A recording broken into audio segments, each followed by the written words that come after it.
morning, all. We had an excellent presentation from Natarajan sir. As expected, I think he had made my job much easier, shown you all the basics. I'll keep myself very much restricted to diagnosis of bradyarrhythmias by ECG, and somewhat I'll touch upon how will you manage these bradyarrhythmias.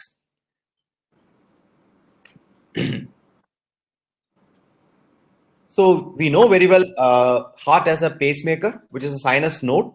From that, we have a specific internodal connections which connect to AV node. From AV node, we have a perforating His bundle. From that, as already sir told you, you have three bundles.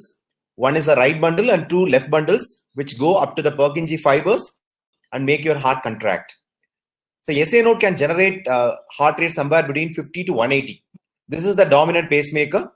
If by chance your dominant pacemaker fails due to some reason, you have escape rhythms which can come from AV node or below AV node at the level of junction, which is around 50 to 60 beats per minute.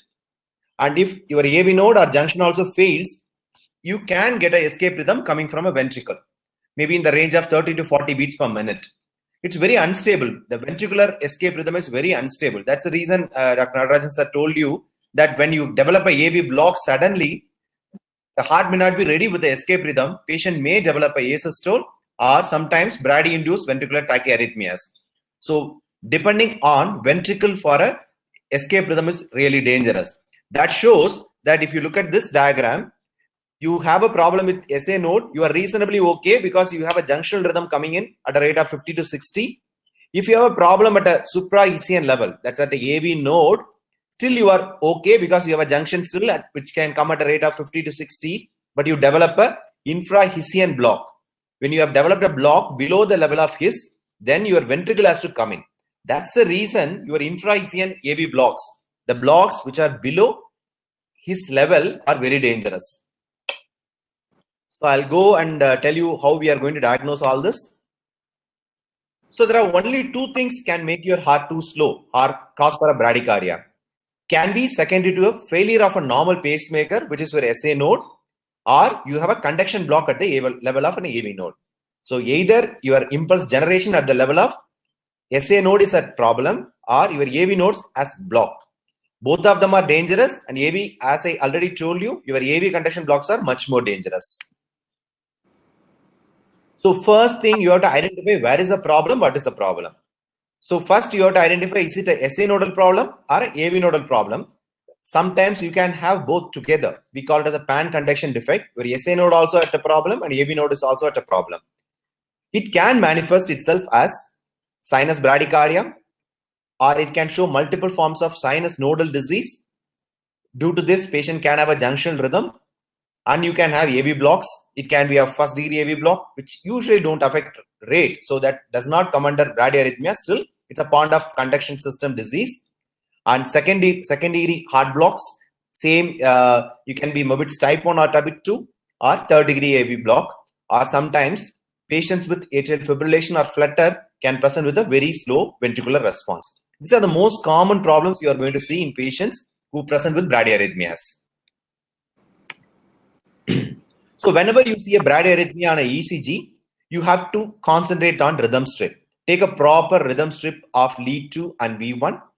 The first thing you will see is there is any P wave at all. First, find out a P wave. Moment you have identified a P wave, make sure you are able to see a P wave before every QRS. That is, every P wave is followed by a QRS. This is very important. You have to make sure this. If you are not able to see visually, take a piece of paper, mark P waves and QRS separately, and see in that paper you are able to follow it perfectly, regularly, follow your PP interval, follow your RR interval, and see if there is any P which is missing or any QRS which is missing compared to your P wave. So for management point of view, the most important is whatever bradycardia you are seeing, is it causing symptoms? Is it a dangerous form of bradycardia? And the most importantly, as I already told you, any bradycardia you see, the most important thing is there is any risk of an asystole, because this patient has to be managed on an emergency basis. So contraction system of the heart, already shown you multiple times by Dr. Natarajan sir. You have an AV node. I'm not showing a SA node here. You see an SA node here. You have a preferential internodal conduction systems, and you have an AV node and a His bundle connecting the AV node with the bundles, and you have a right bundle and two left-sided bundles. These are the common conduction systems you are going to see. So first to see, the most common bradyarrhythmia you are going to see in clinical practice is a sinus bradycardia. How the sinus bradycardia is seen? You will see a heart rate below 60. Most often, your QRS is going to be narrow until unless you have a baseline conduction system disease. Every QRS will be preceded by a P wave. It is common, normal in well-conditioned athletes, and heart rate can be very low, particularly during sleep in children with a high vagal tone and young adults during sleep. It's not very uncommon for you to see, if you put a Holter or some monitoring, to see more than 2-second pauses during sleep. In a deep sleep, you can have a significant sinus bradycardia with pauses, which is normal. So sinus bradycardia as a standalone entity is normal. It does not require any treatment. So what do you have a next disease? It's what we call as a sick sinus syndrome. Whenever we talk about sick sinus syndrome, what you have to understand very clearly is it's a clinical disease. It has a clinical definition. It's not a clear-cut ECG disease. You can see in ECG, but it's a clinical disease. So in clinically, you'll define sick sinus syndrome as inappropriate sinus nodal function for a given physiological state. That is most important, because that's what going to give you the treatment options. So what exactly happens in a sick sinus syndrome? In a sick sinus syndrome, what you see in a ECG is you can see an inappropriate sinus bradycardia. You can see sinus arrest. You can see a sinus exit blocks. You can have a chronotropic incompetence. All these are secondary to either you have a problem with impulse formation at the sinus nodal level, or you have a problem with impulse conduction. You have a proper SA node firing. Your SA node is giving proper impulses, but that impulses are not getting conducted in the atrium, or loss of adaptability. As I told you, chronotropic incompetence. You have a patient walking on a treadmill on stage 3, his heart rate never crossed 110. He's not on any drug, but it's not giving him enough chronotropic response. This is very important for the patient because it will manifest itself as a fatigue. Patient will have a exertional fatigue, and patient will have a chronotropic incompetence. So in all these situations, what happens? Your atrial rate is inappropriate for the physiological requirements. Your atrium is either not able to generate, or your atrium is not able to conduct, or it does not have enough physiological adaptation available at the level of SA node. So patient manifests as bradycardia. Some of these patients, as I already told you, can have a combination of a SA and AV nodal conduction disease. It's not very uncommon. Patient can have. And these patients are very prone to develop atrial tachyarrhythmias. So if you look at the sinus nodal disease, for the understanding and keeping it easier, I will differentiate into two things. One could be a sinoatrial exit blocks. These are all conduction blocks. Your sinus node is normal. Your sinus node is generating enough impulses, but because the surrounding atrial myocardium is not able to conduct the impulse, you have a block that is called conduction block or sinoatrial exit blocks. This can be of 3 degrees, can be a first degree, second degree, and third degree. And second part, which is also very common, can be secondary to failure of impulse generation. Your SA node is not generating enough impulse. See, few of them you can identify and diagnose them by ECG. This is of lot of academic interest. I think from clinical point of view, diagnosing of sinus nodal dysfunction, either due to exit blocks or due to impulse generation, carries the same significance clinically. But by ECG, you can identify. So as I told you, sinoatrial exit blocks are sinus nodal has a discharge, but the impulse is not able to result in an atrial activity. So what happens electrically? You have a sinus node, which is a pacemaker of the heart. It gives an electrical potential. So the electrical potential has to come into the right atrium, activate right atrium, and activate left atrium. If you have a block from sinoatrial level into atrium, although your atrium discharges, your SA node discharges, there will not be enough atrial activity. Your ECG records only atrial activity. Your ECG is not going to record any sinoatrial firing or sinoatrial impulse. So what you will see in a ECG is a P wave secondary to atrial activation. Your sinus node discharges, but it has not resulted in a atrial activity. You are not going to see a P wave in the ECG. So how will you see that and how will you identify that? As I already told you, you have three forms. First degree, there is only a prolonged SA conduction time. That is, from the sinoatrial firing to atrial activation, it's prolonged. You see, as I told you, you will not be able to identify when your sinus atrial firing has started and when the P wave is inscribed on your ECG. So you will not be able to identify this on a surface ECG. It is an electrophysiological finding where you may be able to find out. So second degree, which you can see in your ECG, where you have intermittent non-conduction, you will see intermittent absence of P waves. Your sinoatrial line is firing, intermittently it is not conducting into atrial. This you can see in your ECG very clearly. Third degree is your persistent non-conduction.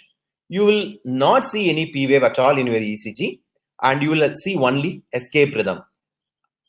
Although you can see this in ECG, it's very difficult for you to identify either this is coming from a problem with impulse generation or conduction.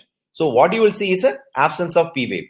So if you look at these three things, the first degree and third degree, both of them you may not be able to see in your ECG. It's an electrophysiological finding. Second degree, you can see in your ECG and you can diagnose. So this is how your first degree SA exit block looks like. You see here, whatever I shown as yes is your sinoatrial firing. And you can see a P wave after that. You follow everywhere, there is a sinoatrial firing. Sinus node is giving an impulse and is conducted into a P wave. The first diagram, everything is conducted properly. The second diagram, you see, you have a sinoatrial firing, but after a delayed interval, it is coming as a P wave. So you have a firing here, it comes with a delay and becomes a P wave. Until unless you know this firing time, you cannot see it in the ECG. But this is the first degree SA exit block if you want to see it in a theoretical way. You have a sinoatrial firing followed by a delay, there is a P wave. So next one is a sinoatrial exit. Type 2, you have a second degree AV block where you can have two types. Like your AV blocks, here also you can have two types. One is a type 1, second one is a type 2. There is a progressive prolongation of SA nodal conduction with an intermittent failure of impulses originating from sinus node to conduct to surrounding atrial tissue.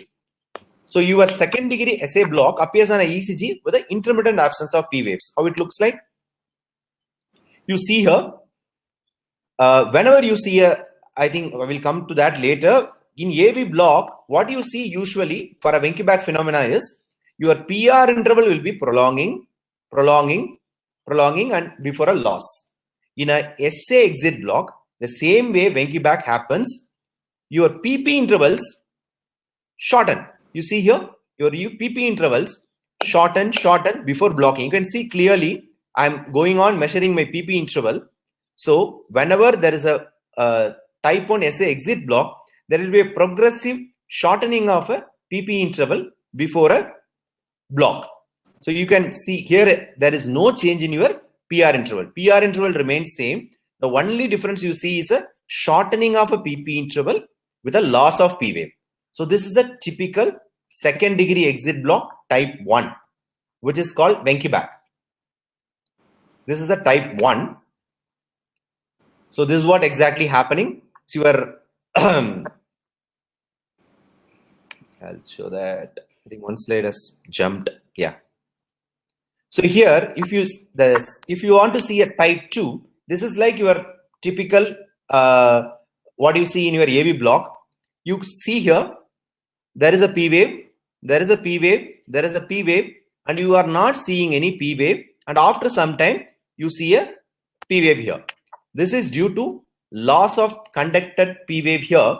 What happened is your sinus node has given a firing, but atrium has not captured it. So you are not seeing any P wave. The way to identify this as an exit block rather than the sinus pause is if you go on measuring your PP interval. If you see this PP interval, this PP interval, the last one which you have lost the P wave, it will be 2 times the PP interval. That shows that one of your sinus nodal discharge has not captured as a P wave.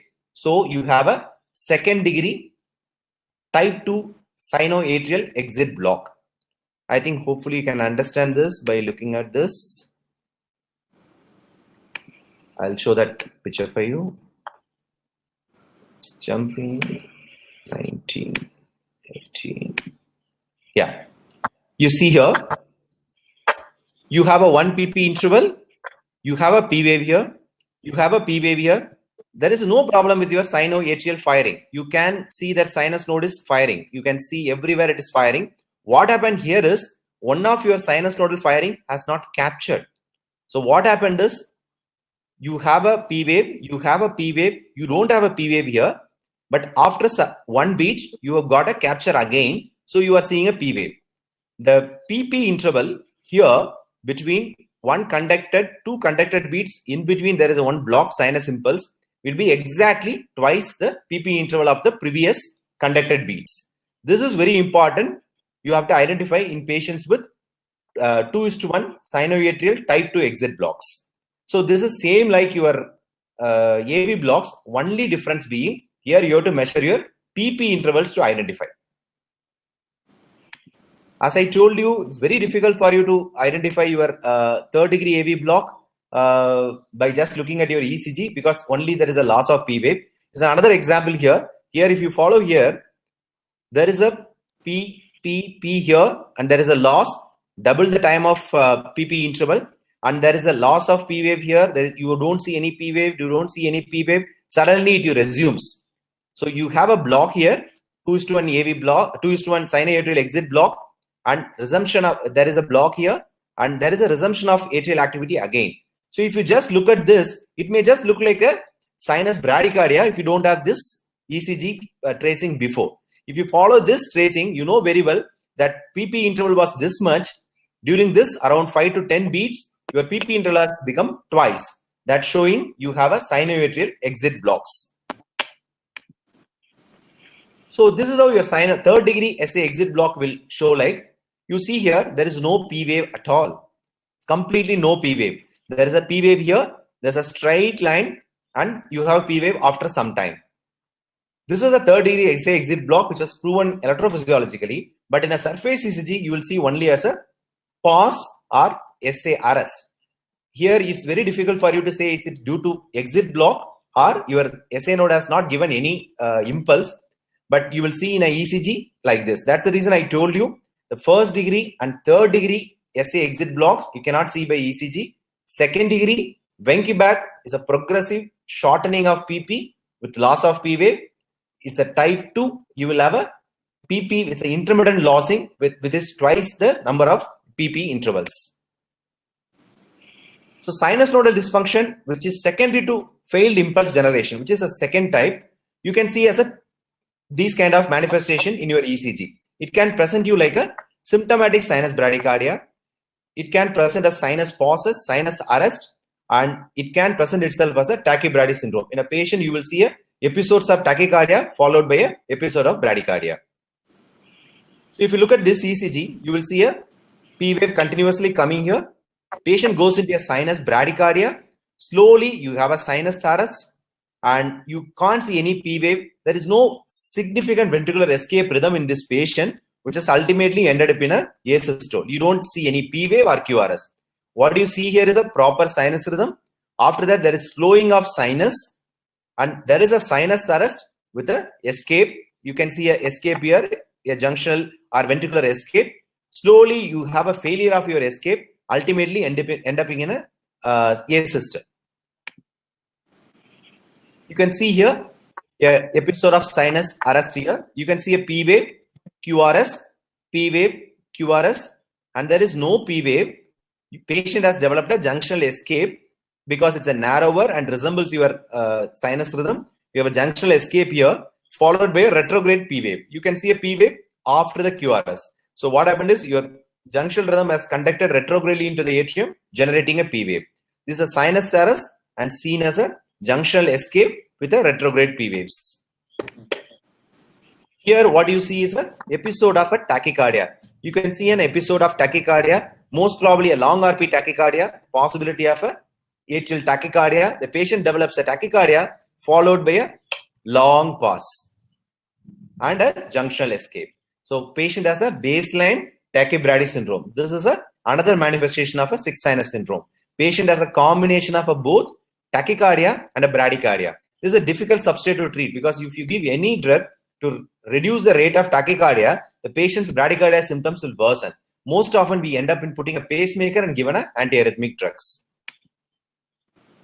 So otherwise, the third manifestation of a sinus nodal dysfunction can be just a chronotropic incompetence. Your patient has a baseline bradycardia. You made the patient do an exercise. Patient is not able to increase the heart rate according to his physiological requirement. This is another form of sinus nodal dysfunction. So this is the three most common form of sinus nodal disease you will see. One is a sinus nodal exit blocks. Second is a sinus nodal disease secondary to impulse generation defect. And third, your sinus node is not able to generate enough impulse to meet patient's physiological requirements. So next we'll move on to AV blocks. So just have this picture in your mind when we are going to see the further slides. So AV block happens, you have a problem with AV nodal conduction. It can be again of 3 degrees.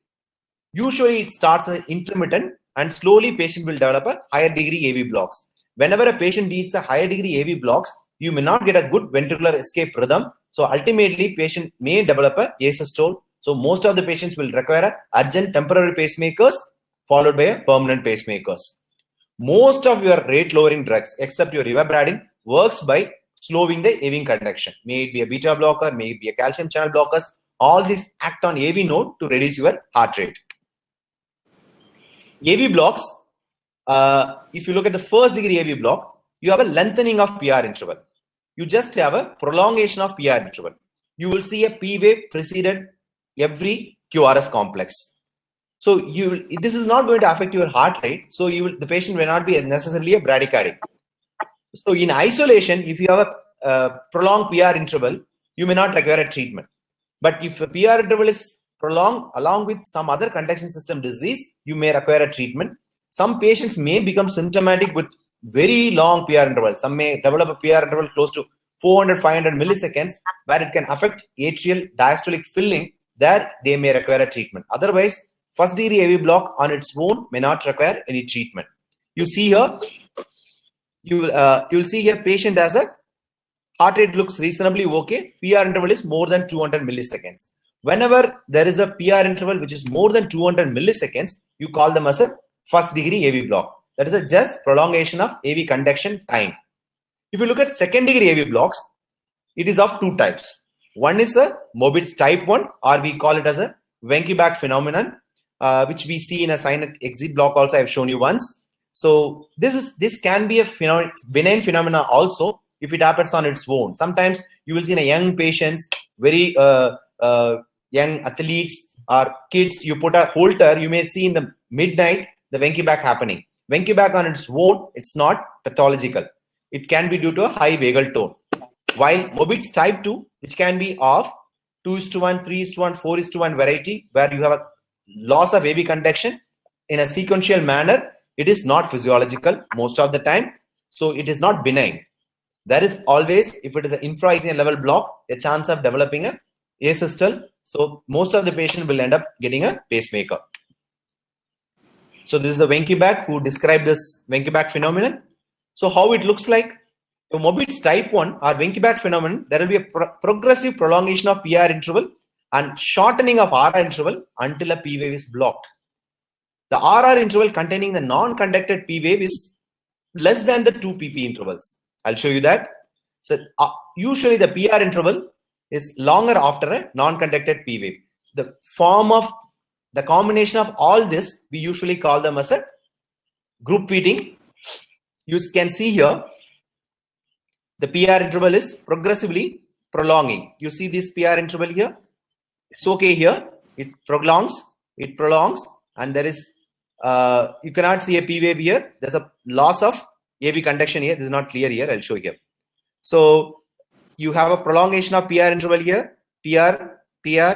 PR prolonging, and there is a P here. There is no QRS here. So progressive prolongation of PR interval with a loss of AV conduction. This is Wenckebaching or type 1 Mobitz block. So second degree AV block, Mobitz type 2, you will have a constant PR interval with intermittent non-conducted P wave. The one thing you have to be make sure when you are looking at 2:1 AV block or Mobitz type 2 is look at the non-conducted P wave. Sometimes some patients can have a premature atrial contractions or PACs, which can come after the T wave, which can come in very early part of your refractory period, so that P wave may not be conducting. So if you have a P wave which is not conducted, is different from P wave which is blocked due to AV nodal disease. For that, you have to make sure the P wave what you are seeing is a sinus P wave. The P wave should resemble the previous P wave morphologically. Then only you can diagnose a AV block, because as I told you, there can be a premature atrial contraction which came very early in part of cardiac cycle, while the AV nodal area is refractory, and that P wave may not be conducted. But the morphology of P wave will be different from the preceding sinus wave. If you have ruled out that, if there is a loss of AV conduction, then you will say a 2:1 AV conduction. Here, you follow here, the next ECG I'll show you. You can see here, there is a P wave here, there is a P wave here, there is a P wave here. I'm just following my P waves. And then after that, I'm going to follow my QRS. This P wave is not followed by a QRS, while this P wave is followed by a QRS. This is P without a QRS. Same way, if you follow, there is a definitely one QRS is missing. There is a 2:1 AV block. The PR interval remains same. The PR interval of the conducted beat remains same. So this is a 2:1 AV block. And you can see the RR interval. The RR interval is regular. These are all component of your Mobitz type 2 block. To differentiate it between a Mobitz type 1 and Mobitz type 2, you look at your PR interval of the conducted beat, remains same, and your RR interval remains same. So you have a regular RR interval. These are, by this you can call this as a Mobitz type 2 AV block. Sometimes, I don't think I'm making it complicated. Sometimes you can have a Mobitz type 1 block, which is also 2:1. See, how you are diagnosing your Mobitz type 1 block. You look at your PR interval. Your PR interval slowly, progressively prolongs, and you lost a QRS. Then you call it as a Mobitz type 1. While PR interval remains same, you call it as a Mobitz type 1. If by chance your Mobitz type 1 block becomes 2:1, how will you differentiate between Mobitz type 2? This is important, particularly as I told you, Mobitz type 1 can be physiological, while Mobitz type 2 is always pathological. So how to differentiate between these two? Most often, your QRS duration is narrow in Mobitz type 1 because your AV nodal disease is uncommonly associated with this, while your Mobitz type 2, you can have a coexisting bundle branch blocks and coexisting diseases which are affecting conductive system, so your QRS may wide. You increase your heart rate. Whenever you increase your heart rate, like you ask the patient to do an exercise or give an atropine, your Mobitz type 1 block improves. That means AV conduction becomes better, because whenever you do this, you are improving a AV conduction. That by your Mobitz type 1 improves. While already your AV conduction system is diseased, you give them a more atrial rate or you increase the heart rate, your Mobitz type 2 worsens. This is a very important thing. You can just, I think one of the slides Dr. Natarajan also showed, whenever you make these kind of patients to walk on a treadmill, it's very easy to identify. If your AV block improves, you are looking at a Mobitz type 1. If it worsens, it's a Mobitz type 2. You decrease our heart rate. You decrease the heart rate, here your Mobitz type 1 worsens, while your Mobitz type 2 block improves. As you give less an impulse to a diseased AV nodal conduction system, it improves. It is not going to affect your Mobitz type 1. It may temporarily worsen because of increasing vagal tone. Most commonly, if you happen to see this in your MI subset, most often you will see Mobitz type 1 in patients with the inferior wall MI, while Mobitz type 2 is more commonly associated with the anterior wall MI. We know very well, inferior wall MI, most often your AV block is secondary to increased vagal tone, while in anterior wall MI, secondary to destruction of large portion of myocardium affecting a conduction system. So most often you see a Mobitz type 1 block in your inferior wall MI, while you will see Mobitz type 2 in your anterior wall MI. These are the clues by which you will identify a 2:1 Mobitz type blocks, type 1 and type 2. If it is more than 2:1, if it is a 3:1, 4:1, it's very easy to identify. You will see a prolonging PR interval in Mobitz type 1. You will be a fixed PR interval in the Mobitz type 2. This is only for a 2:1 AV block. So this is another small example. The same ECG I am showing you. You are seeing here a 2:1 AV block. This patient has been referred to you for a pre-op checkup. You just see this ECG 2:1 AV block. The patient is completely asymptomatic. Sometimes it becomes very difficult for you to convince the patient who is asymptomatic for a procedure, or telling him you should know exactly the prognosis of the particular disease to tell the patient what you are planning to do.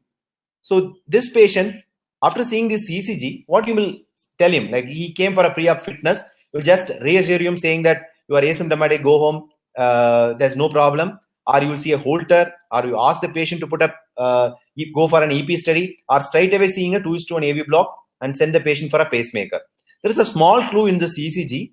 I'll show you how we can identify what is the problem and how severe is the problem. To know that, as I told you and Dr. Natarajan sir told you, the most important component of deciding severity of a AV block is where it is happening. You have seen the AV nodal area. We have shown you multiple times. There is a AV nodal area. There is a His area. So whenever you have a block which is happening at the level of His or below the level of His, which is serious and severe form of a AV block. Otherwise, you can call it as an intra or infra-Hisian disease as a serious form of AV block. So you have to identify this, if possible, by your ECG. If you can identify by looking at a surface ECG, you can prognostify your patient.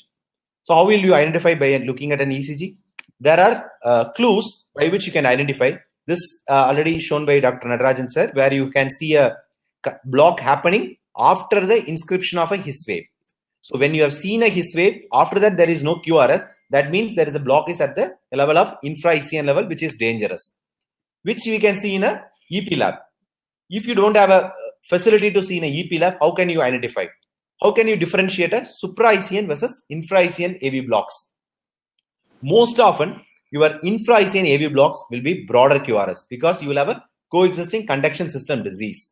So you have a broader QRS with a 2:1 AV block or a AV block, you are dealing with a infra-Hisian conduction system disease.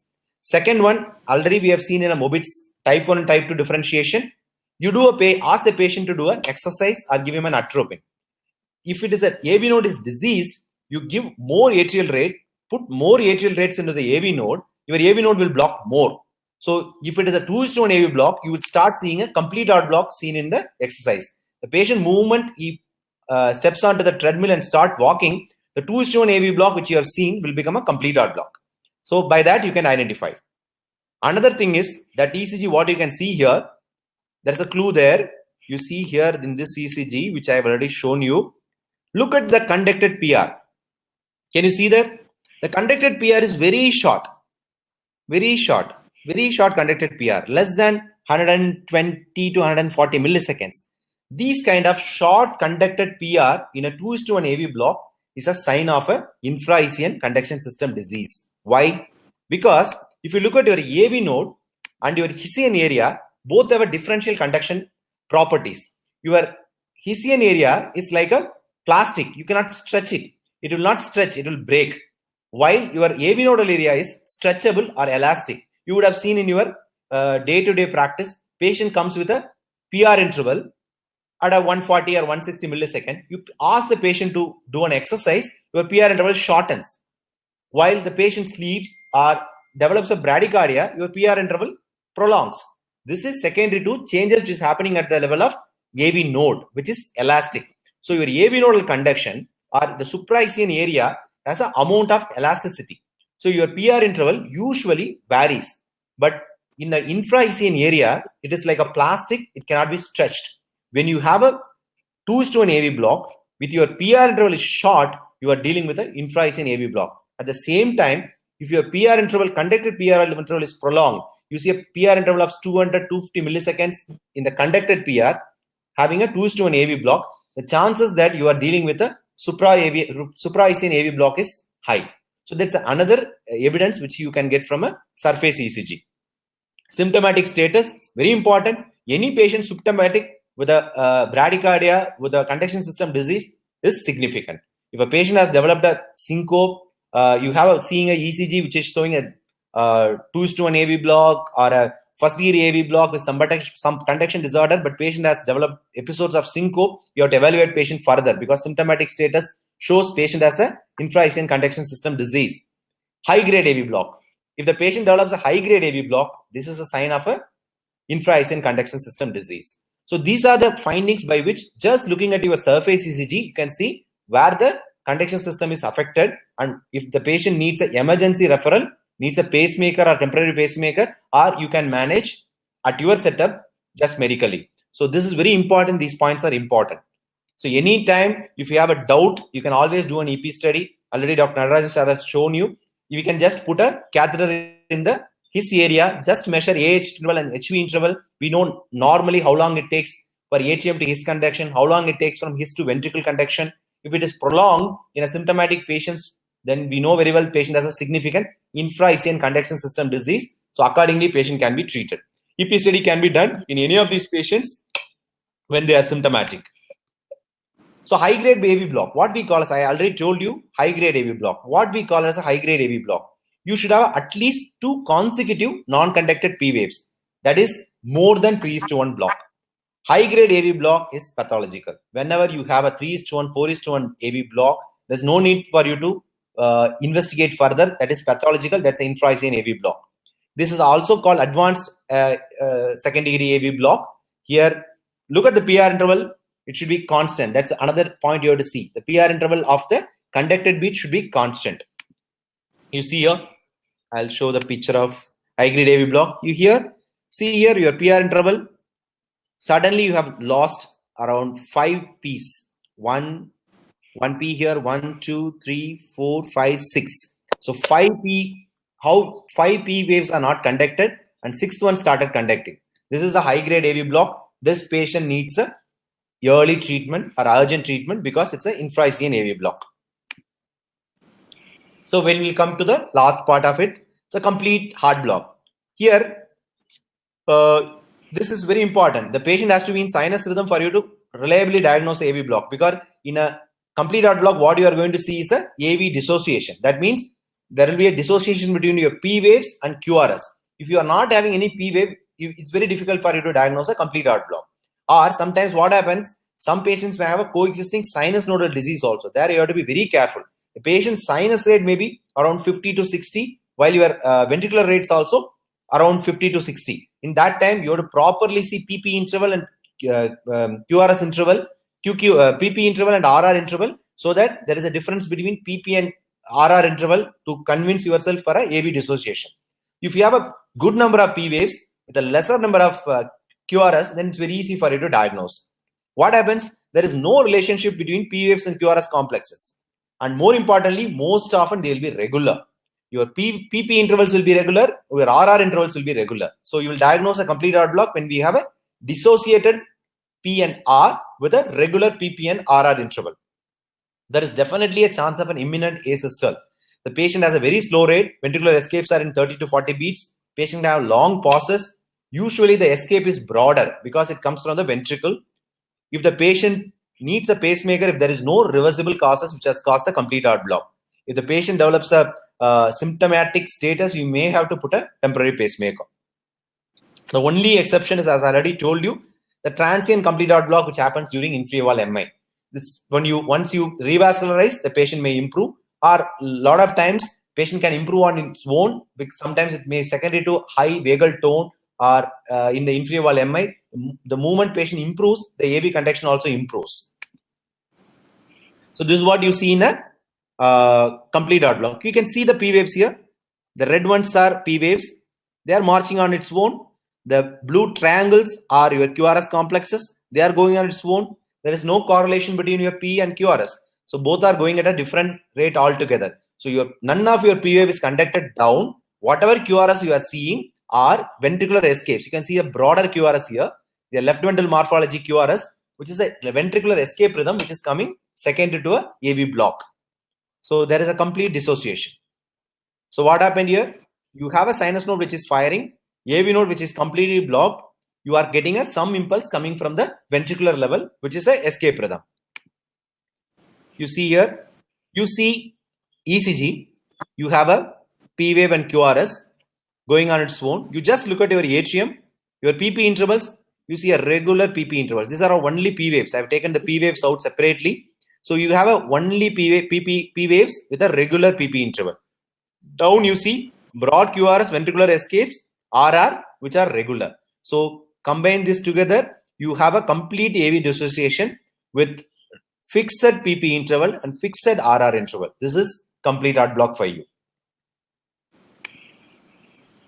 So this has been explained in detail with by Dr. Natarajan sir. I was expecting him to go in detail. That's the reason I have not put a lot of slides on this.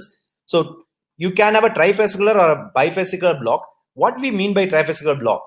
Either you have a complete left bundle branch block where both the fascicles are blocked along with the first degree AV block, or you can have a right bundle branch block along with anterior or posterior hemi blocks. These are all called trifascicular blocks. Trifascicular blocks, you have to be sure that the first degree AV block in your trifascicular block, if it is due to conduction delay in the third fascicle, then it's very dangerous. I think you are understanding me. You have three fascicles here. You have a right bundle, left anterior fascicle, left posterior fascicle. You have a trifascicular block where all three of your fascicles are diseased. Two fascicles are completely blocked and one more fascicle is diseased, which is causing you to conduct slowly from atrium to ventricle. That's the reason you are developing a first degree AV block. The first degree AV block here is due to delayed conduction of the another diseased fascicle. So these patients can develop a complete heart block at any time. So this is dangerous. Any patients with a trifascicular block who is symptomatic has to be evaluated, and we need to identify the first degree AV block. What you see in this patient is secondary to a delayed conduction with the third fascicle. If that is the case, this patient has a risk of developing a asystole soon. So this is how your trifascicular block looks like. This has been shown detailed by Dr. Natarajan sir. Another thing what you see is slow atrial fibrillation or flutter. If you want to see a slow atrial fibrillation or flutter, your AV conduction has to be slower. The most common reason why you see a slow atrial fibrillation or flutter may be secondary to the drugs you are giving. Maybe digoxin, you are giving a digoxin, amiodarone, beta blocker, calcium channel blockers. You are given an extra dose, or a patient has developed a conduction system disease over and above, you have given a drug which may slow down your ventricular escape to a lower level. Whenever you see a slow ventricular escape in a patient with atrial fibrillation or flutter, you have to look at the morphology of the escape and also look at the regularity. Most often, if your ventricular escape is irregular in a AF and slow, most probably your drugs have caused the AV conduction to go at a very slow rate. It's conducting very slowly. But in the same time, you see a AF or flutter going at a very slow rate and a regular, then you have to be very careful. That's possible that patient has developed a complete heart block. Maybe secondary to your drugs, or patient has developed a complete heart block on its own. So whenever you see a atrial flutter or fibrillation, particularly a fibrillation which is conducting slowly at the same time in a regular RR interval, your suspicion for a AV block, complete heart AV block, should be very high. So this is how it looks like. You see here in this patient, if you see patient has a baseline atrial fibrillation, you don't see any P wave. So as I told you, it's very difficult for you to diagnose a complete AV block in a situation where you don't see a P wave. Here, you don't have any P wave fibrillating back baseline. At the same time, patient has a baseline bradycardia. So this bradycardia, you just look at your RR interval. If the RR intervals are very regular, you have a very high suspicion for a development of a complete heart block. So if you have a drugs, you stop the drugs and see the patient recovers. And if patient does not recover, in spite of waiting for enough time for your drug effect to go off, then you are dealing with a conduction system disease and patient may require a treatment. Sometimes you will see some patients developing these rhythms along with faster rates. You will see if you do a Holter, you will see patient develops patient is in AF, you are given some drugs, you will see a faster rates goes up to 140 and slower rates come to 30-40. This is a form of a tachybrady syndrome where your AV conduction have a problem. It's not conducting in a proper way. Sometimes the AV conduction becoming too lower.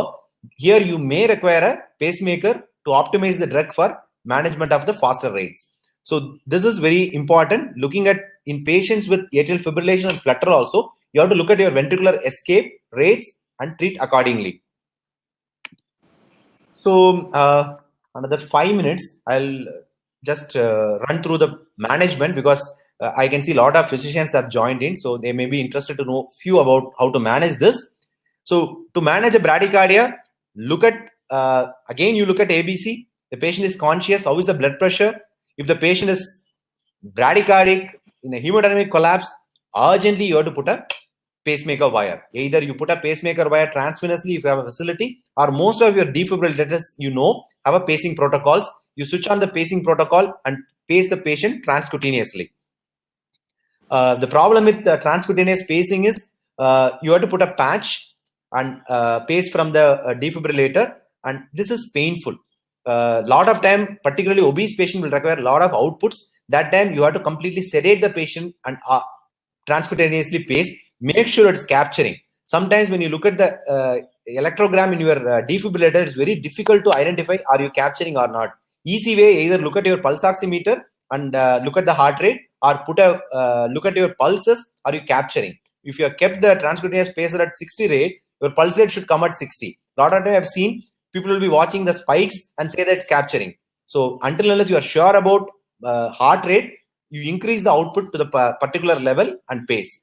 If you are not able to get a transvenous pacer, you can manage the patient with transcutaneous pacing. Venous pacing, you require a central venous access. Some people who have been trained in putting a temporary pacemaker, they can try. The easiest way, if you don't have a fluoroscopy, is putting a jugular line. You put a jugular line, your catheter goes straight into the right ventricle with a little manipulation. Rather than going from a route from below femoral, the easiest way is to put a jugular access and put a temporary pacemaker. The most important thing is to stop all bradycardic drugs. Stop beta blockers, calcium blockers, digoxin, amiodarone, and sotalol. Most often, you may require a pacemaker who have a symptomatic bradycardia. There are good number of studies. There's a good paper which came in NEGM where they have looked at the patients who have been kept on drugs. Patients who are on long-term beta blocker has developed a complete heart block. What usually we do, we stop the beta blocker and see the patient AV conduction improves. We tell them it's a drug-induced AV block, so nothing to worry. That's not the case. If the patient has a reasonable good dose, not a overdosage, good dose of a beta blocker, a calcium channel blocker, over a period of the time, patient develops a AV block, that's a possibility that patient has started developing a complex conduction system disease. Most of these patients, if you follow them a longer period of the time, they ultimately end up in a pacemaker. So whenever you have a doubt, the patient has a complete heart block developed during a drug therapy, just don't look in a reflex way. This is due to beta blocker. This is due to calcium channel blocker. Always assess. As I told you, you can always assess the level of blockade. If your level of blockade is infra-Hessian, you know very well none of your drug is going to act at the infra-Hessian level. You stop the drug, AV conduction resumes, maybe incidental. Because you know most of this conduction system disease can be intermittent. So you just stop the drug, patient resumes a AV conduction, you think drug has caused the AV conduction defect. So don't look at it in a blind reflex way like that. Always look at your ECG during a complete heart block or 2:1 AV block. Try to understand. I told you around 5-6 points to identify it's an infra-Hessian or a supra-Hessian. If it is an infra-Hessian AV block, although patient had some drug which can cause AV block, you know very well that none of your drug is going to act on an infra-Hessian level. So this is not due to your drug. This is a conduction system disease. So patient has to be treated. So most of the patients will end up in a pacemaker. The permanent pacemakers are the treatment for bradyarrhythmias. Most of the patients with secondary and tertiary AV block, it is life-saving. If you don't put a pacemaker, patient can develop a asystole and has a chance of mortality. In a sinus nodal disease, although we don't have a lot of data to say that it changes the prognosis or mortality, there is definitely an improvement in quality of life. So patient will improve symptomatically. A lot of patients complain of fatigue, their quality of life improves. And some patients, it improves both symptomatic benefit along with improving the prognosis. So small one, we have a lot of pacemakers, single chamber, dual chamber and all that. I'm not going into detail. This is how your pacemaker looks like.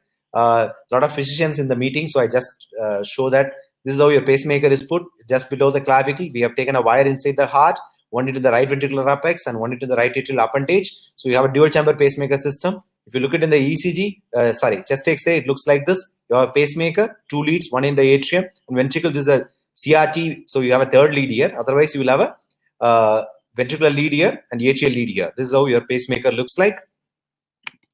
So with this, I'll finish this talk. Thank you for wonderful hearing. We had a good audience here.